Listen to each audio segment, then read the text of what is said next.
Ate. Kung may babaw. Og diha mga badi, samtang naglakaw mi dinha padulog babaw, nakita na mo ng punuan sa kamansi. So diha na lang mi nasangit mga badi kay lagi gusto pud ta mo kaon karon og kamansi. Imbes nga manglaag lang mi, may gani kay nakita na mo ni mga badi abi na mo wala panibungan ning kamansi diring dapita. So amo ning giadtog diha nakita na mo mga badi tanawa ang kadaghan sa kamansi. So dinha mga badi, gisuroy pa nako, nagisurvey nako, gipangita nako kay basig daghan pag nanago. Daghan gyud day mga badi nangahulog dinha sa kuan natabunan og mga sagbot. So dinha mga badi kay wala man mi dala lagi nga silupin, mi dali-dali pa mi og adto didto sa babaw sa kuang pag-umangkon. Tapos balay sa akong kuya kay nangay mi og cellophane. Ug dinha nakadala na mi og cellophane no, gidala nang yana. So nibalik na mi dinha mga badi, ug dinha namunit na mi og kamansi. Amo nang gipamunit kay lagi sayang mga badi. Daghan kay dinha murag gibiyaan lang igo ra gipanitan tapos wala na gid kuha mga badi. So nauna ko kay mo ang cellophane.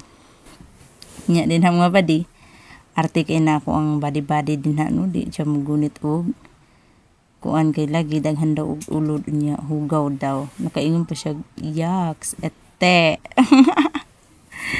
Diha mga badi, hingnan ako siya nga dili man na siya ulod ug dili pud siya hugaw, di man na mamaak ng mga gagmay nga mga ulod abi mangod niya ug mamaak sa mga badi.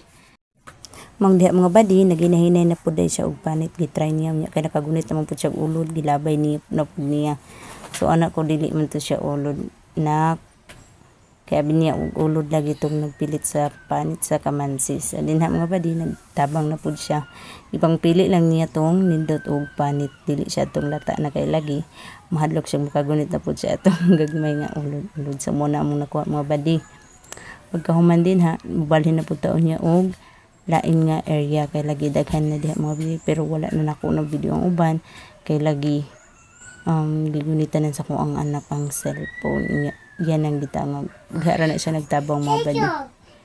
Ni pagkahuman din ha, human na mo og panguha. So nanguli na mi og mo na amo ang nakuha tanan ng mga badi. Nya ipadalam ta ako siya dili man siya nga nakaabot din sa balay. Ako na lang po nang dali-dali nga gihugasan mga badi para maluto na og naatay merienda karon kay lagi gikuha man nato ni kay para pang merienda nato. So mora ni nakanindot din dapita sa probinsya kay lagi bisag wala kay kwarta makakaon jud ka bisag unsa.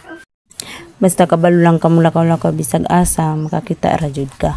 So dinha kay nagmuaturon ta migbabaw nya kay nakakita man mi og kamansi. So diha na lang mi nag-adto kay may napatay merienda kaysa magmarites ta charing. So dinha mga badi ato na siyang gihugasan mga badi no, og gi-prepare para ato na siyang tak-angon. Ato na pud nang isa-isa kay lagi daghan pa nagbilin nga kanang mga kuan niya tong lata niya nga panit mga badi. So dinha hinlo naman ato na nang ginay sulod dinha sa kaldero ug ato na siyang tubigan kay lagi ato na nang tak-ang mga badi. So aron na tay meriendahon dapat maningkamot jud ta. So ato na nang gitak-ang dinha kay aron nga maluto dayon ug kita mo kakaon na. So dinha mga badi ato na siyang gi-check pila hay istorya, nagbukal na mga badi ug diha gi-check na to kung nagnanga na ba. Nga nang timelhan mga badi pagluto na siya kanang nagbuka na siya. So kay nagbuka naman siya mga badi ato na nang butangan diha asin para parat-parat pod og para pod nga ang iyang panit is dali lang makuha mga badi. Kay mo dunay sekreto para dali lang daw mapanitan. So dinha mga badi ato na i-serve ug ato ana nang ihatag sa ato ang pinakamamahal na mama ug lipay kay siya diha mga badi. Mga onday ta, salamat sa paglantaw.